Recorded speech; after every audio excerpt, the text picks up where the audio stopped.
Hello everyone, welcome back to a new video where we're going to be showing off my brand new Toyota Celica T-Sport.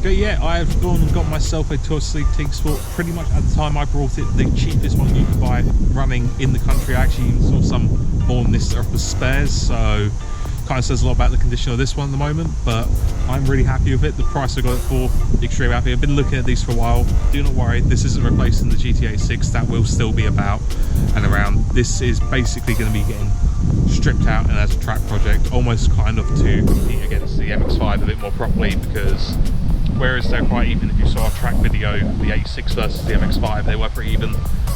The 86 is kind of their performance-wise for it. There's a few little things to do, but I don't want to go mad for it because it is my daily driver. Whereas something like this, I can go mad and do what I want. So that's the main reason I got to it. I kind of go in now to some of the reasons why it was so cheap, but there's a lot of little things. Overall, really happy with it. So yeah, let's get into those bits. So yeah, as we go in the car, one of the things I am quite happy to have is I've got a hatchback again. I've got a proper size boot. There is just one small issue with this one, which is the boot's slice big, opens up wide. However, it won't stay open. So new gas struts are one of the things that are on the way. Overall, there isn't too much on the outside of the car. I'm not sure if I want to keep the white wheels or for the colour.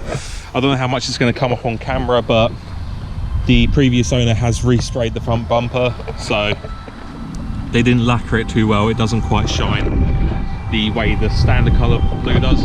Not sure if I'm going to keep the blue. I kind of want to just take it all back and like rattle can it, almost just do my own paint job. So I'm trying to decide on that. Let me know in the comments down below what you think I should do. Should I wrap it? Should I respray it? Should I keep it in the blue as it is? I don't know. I'm kind of still on all thinking about it, but yeah, we got some okay tyres in the car as well. I'm actually quite happy with that. Obviously, calipers already been done yellow, so we've got a bit more power through that, but we actually got some nice Michelins, some Pilot Sport 4s on the fronts, both the fronts actually. I've even got a Pirelli P0 on one of the rears. Unfortunately, the other rear wheel, I don't actually have any clue what brand this is. Never heard of them before myself, so if they are good, if they're not, I don't know, maybe let them down in the comments. I'm not too worried. It's one of the rear wheels. It was, like I said, the price of the car. Can't complain too much, but if we go under the bonnet, that is where the main thing for this car is. Obviously, you have to give me a minute because the bonnet catch doesn't work, so I'm going to need both hands for this, but this is where the main fun stuff of this car is. And there it is, the 2ZZ engine. That is the main thing to be getting one of these cars for. Obviously, the standard 1ZZ engine that you get on a lot of normal Celicas is not bad at all. Definitely seen a lot of great things with them. Scott, if you go follow him on Instagram, I'll put it down below in the description. He was at our Go Japan stand. He's done a lot with his one, but he was actually one who helped me go and get this one as well. So, but the 2ZZ is the one most people are after these because it's the same engine that went things like the Elise and the Exige.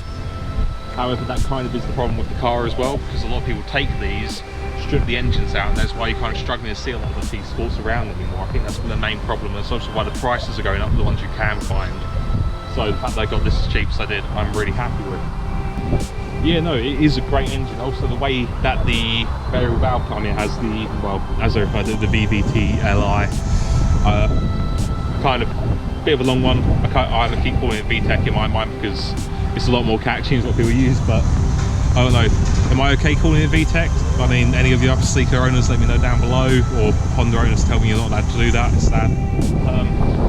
Basically works exactly the same way. If anything, the kick on this is more than I've ever had in any Honda I've been in, so yeah, it does properly kick in on this. The overall engine seems okay. Well, I say okay. On the way back, I've now had a yellow engine warning light come off on the dash, so we'll get the whole car checked out at some point though very soon. Get the whole thing checked, diagnose it, see if I actually did good with the purchase I did for as cheap as I did. I mean, even if it needs some work, the price I bought it for, I think is already a bargain.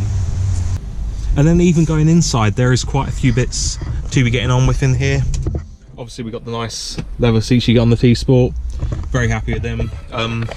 Not too sure what one of the previous owners was doing with the hack job that they've kind of gone at with the stereo, but it kind of looks like they just took a kitchen knife to it, so might need to get that cleaned up. I don't know if I keep the stereo anyway because race car. And we got the good old well, it would be a good place to keep your phone, but it doesn't quite stay open properly, although as I've noticed I've saved some money because we've got some change in here as well, so it's even cheaper than I originally bought the car for. But well, I'll put that back on in a bit. But yeah, no, overall, other than that, in here is really good. Like I said, there's a lot of rough edges, but race car, who needs to worry about any of that stuff? We'll strip it all out anyway, gotta make it as light as possible.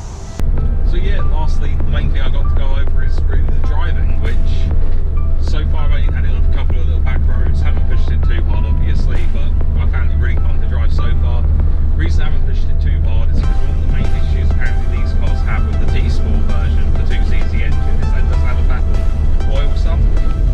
So on the lot of hard cornering car G-force, it kind of sloshes around and can cause engine starvation for the oil. So that is number one priority for me to get fixed. So one, I can push the car, and two, if I can track the car, because there's definitely, if you can't push the car too hard with G-force, there's no point even trying to track the car really, is there? So that is number one on my list. The second thing is to sort out the exhaust. It's not broken, but I don't know what one they've done to it, which it isn't.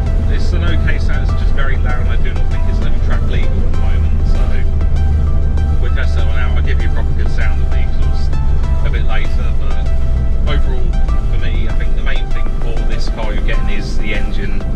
Also how light it is as well. These cars are only just over a ton, which by the time I've stripped out this interior, I'm almost going to be at the same weight as an MX-5 like Matt's got. So I think we could have a very interesting combination, but let's give a little bit of a kick of that VTEC or VVTLI. It's not as catchy, is it? So one way up. And then as we kick over to 6,000,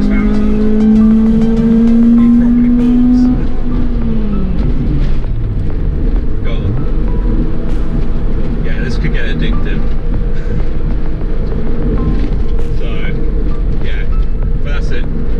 Let's go get some nice exhaust sounds now, and then I'll leave you to the rest of it. So yeah, found myself a bit of a bridge, so let's give this exhaust a proper go at.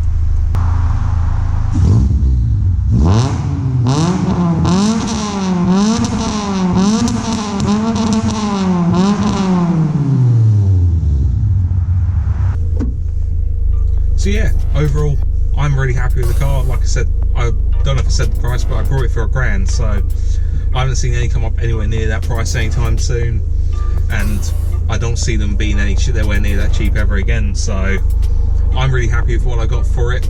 Obviously there's a lot that needs doing. I don't think I've even covered everything in this video, because I know there's some things I missed, like the handbrake does nothing, the front brakes need replacing, but it's a lot of little things that just need doing, which most of it is stuff I'd already do for what I'm taking on track anyway. So I'm more than happy with it. Obviously let me know in the comments down below what you think of it, and if you do like it, want to see more of it, obviously subscribe, because there's going to be plenty of it on the channel coming up. So need to get ready for next year basically for track time. So hopefully this will get there, it will be great fun, and hopefully you all enjoy it. But yeah, till then, I'll see you in the next one. Bye guys.